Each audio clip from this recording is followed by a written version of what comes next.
You ask Tiger to solve. This deals with linear equations with one unknown. The final result is x equals -33. Let's solve it step by step. Isolate the x.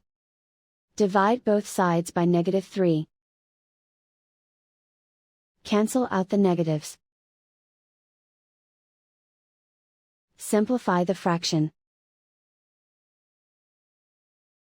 Move the negative sign from the denominator to the numerator.